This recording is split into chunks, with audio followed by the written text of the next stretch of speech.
Se o Brasil tivesse a produtividade média da Austrália, nós seríamos 3 vezes mais ricos.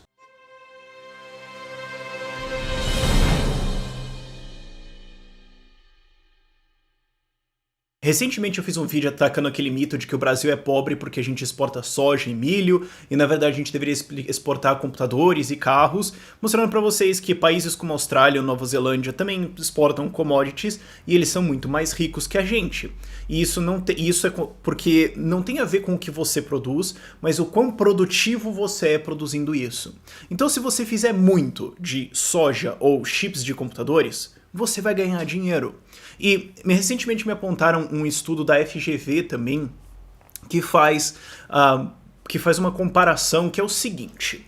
Eles perguntam, olha, o Brasil de fato tem muito mais população trabalhando em agropecuária do que em indústria e serviços.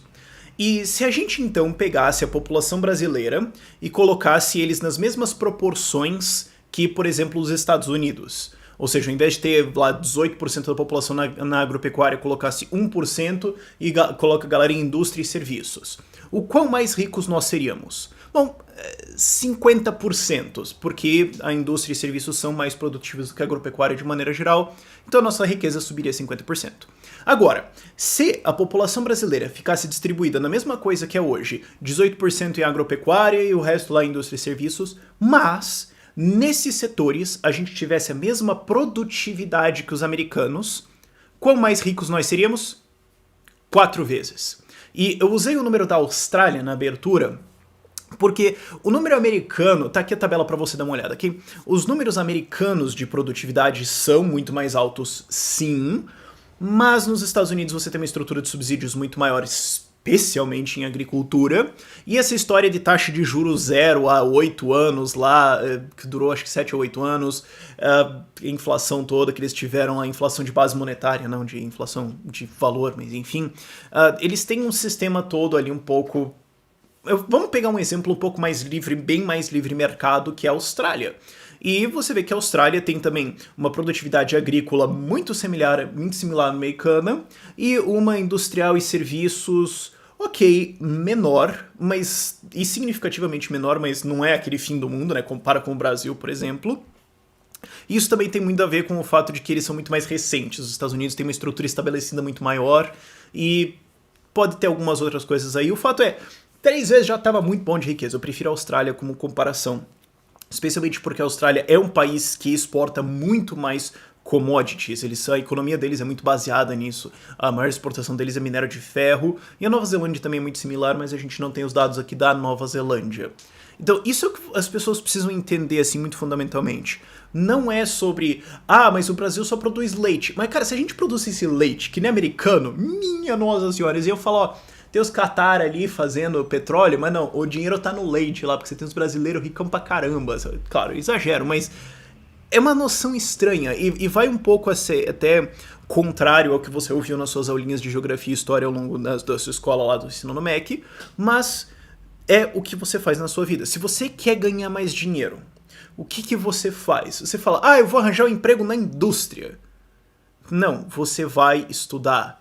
Ou se você quer ser mais produtivo no seu trabalho, o que você faz? Você compra um equipamento melhor, ou você tenta entender como usar o seu equipamento de uma maneira melhor. Você vai fazer coisas que aumentam a quantidade de unidades de seja lá o que for que você faz, que aumenta a quantidade de unidades que você produz.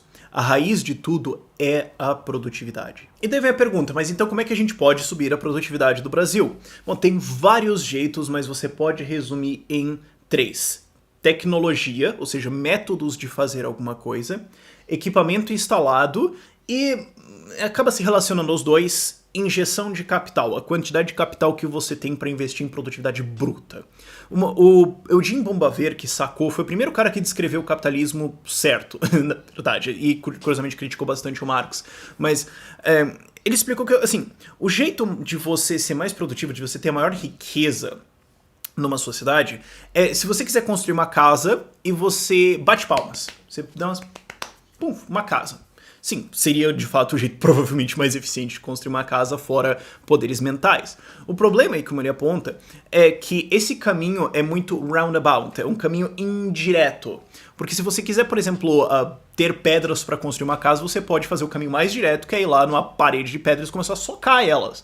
Mas não vai dar muito certo. Você vai ter que, antes de obter as suas pedras, fazer vários outros caminhos diferentes, criando novos equipamentos e tecnologias e tudo mais, para então ir lá e tirar as pedras da montanha para fazer uma casa.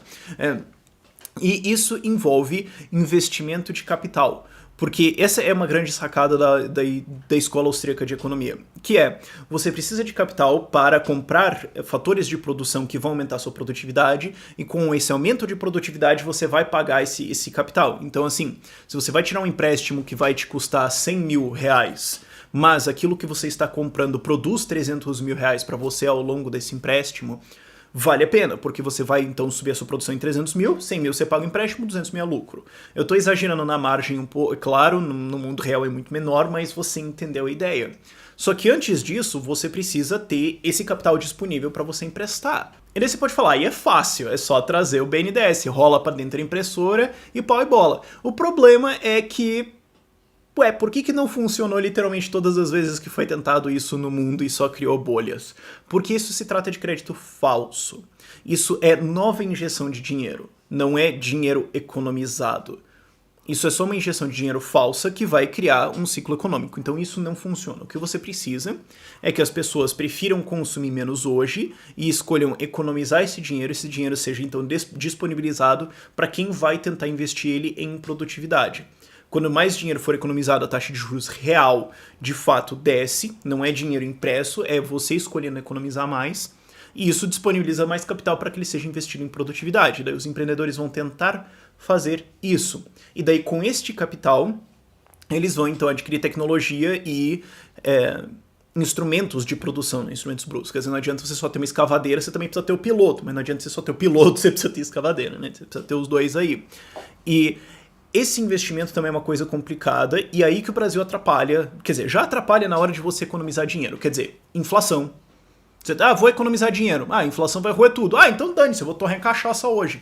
Então o brasileiro não economiza. Vou economizar dinheiro, economiza onde? Economiza na coisa mais improdutiva que existe, que é título de tesouro direto, quer dizer, você está emprestando para o governo torrar. Não vai produzir porcaria nenhuma isso. Aí o que acontece? O governo roda aquele déficit ferradamente gigantesco, uma dívida gigantesca, engole todo o crédito disponível na economia e faz com que o juro real para quem quer produzir de fato alguma coisa seja altíssimo. Porque por que você vai você tentar produzir alguma coisa, investir, empreender, fazer alguma coisa complicada, quando você pode estacionar o seu carro no Tesouro Direto e ganhar 10% ao ano? Por que você se daria o trabalho, meu irmão? Aí você já tem um problema. Agora, digamos que você conseguiu o crédito. Legal, eu consegui o crédito, eu consegui encontrar alguma coisa extremamente lucrativa para aplicar isso. Beleza. Vou investir. Não, você não vai. Bem-vindo ao Brasil. Vou fazer uma coisa. Não, você não vai. Vai embora. Simples.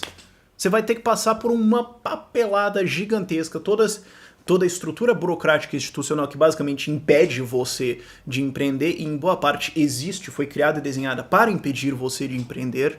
Você pode apontar isso para, por exemplo, as agências de regulação. O intuito explícito delas é impedir que você entre no mercado, é fechar o mercado para proteger uma galera. Essa é a origem histórica de uma agência de regulação, inclusive. Outro vídeo sobre isso vai vir, mas enfim. Mas digamos que você vai então aplicar esse crédito, ou você traz um crédito internacional. Não, você não vai trazer um crédito internacional, sabe por quê? Porque existem legislações no Brasil que dizem, não, você não pode investir no Brasil nisso. Por exemplo, até recentemente, agora mudou, mas até recentemente a gente tinha uma lei que limitava a quantidade de capital estrangeiro numa empresa aérea no Brasil. Então você fala, nossa, eu vejo que no Brasil existe uma oportunidade no mercado de transporte aéreo, eu vou lá investir capital. Aí você chega lá no Brasil, bate na porta e fala, eu quero gerar emprego, eu quero aqui investir aqui nesse país para melhorar a vida de vocês. Aí o governo chega lá e fala, não, morra, vai embora, eu não quero você, foda-se, tchau, você não pode investir aqui.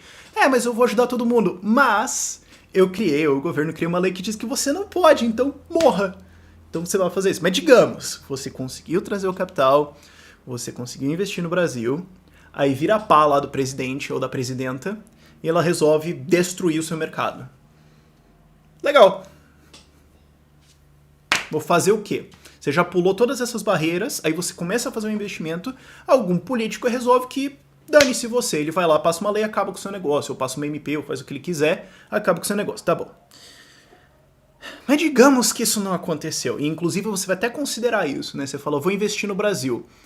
Mas vem cá, cada sempre tem algum presidente louco lá que faz alguma coisa retardada, então eu não vou colocar meu capital lá. Você já tem esse problema. Agora, digamos que você passou por tudo isso. Você vai investir o seu capital, você fala, bom, então agora eu vou colocar, vamos fazer uma fábrica aqui, produzir alguma coisa no Brasil, vamos importar umas máquinas. Não, você não vai. Não, você não vai, porque você vai ter que ter um monte de licença pra fazer isso, vai demorar um puta trampo de tempo pra você conseguir fazer o contrato e tal, chegar a máquina, vai chegar no porto, a alfândega vai parar o negócio, vai dar um canal vermelho no teu troço, vai cobrar uma porcaria de coisa, vai levar semanas para liberar isso aí, isso se não rolar propina, porque rola. Ok, beleza. Aí você vai tirar o troço lá do Porto de Santos para subir para São Paulo. Aí você descobre que o frete do Porto de Santos para São Paulo é mais caro do que o frete de Xangai para Santos. Tá bom. A máquina chegou. Já é uma máquina muito inferior ao que você poderia comprar. Por quê? Porque toda vez que você compra uma para você e outra pro governo. Pra ele torrar. Legal. Paga uma porrada de imposto e instalou o troço. Beleza. Vamos lá, vamos produzir? Bom, agora você vai precisar fazer a burocracia de rodar uma empresa. Aí depois vem impostos. Aí depois vem todas as coisas que vocês já conhecem. Porque eu não quero entrar em todas, já tá depressivo o suficiente o vídeo, mas vocês já sabem aí, a partir daí, como é que vai ser a coisa. Mas mesmo a parte antes, muita gente não vê. Então quando você tem toda essa estrutura institucional, não precisa nem ser tributária, a gente pode, claro, tem a tributária, mas a gente pode só entrar na estrutura institucional, que diz, por lei, é proibido empreender no Brasil. Você olha e pensa, o Brasil é pobre por quê? Porque é ilegal que ele seja rico. Essa é a resposta final que você tem que chegar na sua cabeça. É crime que você produza alguma coisa no Brasil. Aí você pensa, por que a gente é pobre? Mas também você queria o quê, né, meu filho? Enfim, alguns links na descrição para você ler. Por este vídeo é isso. Tchau, tchau.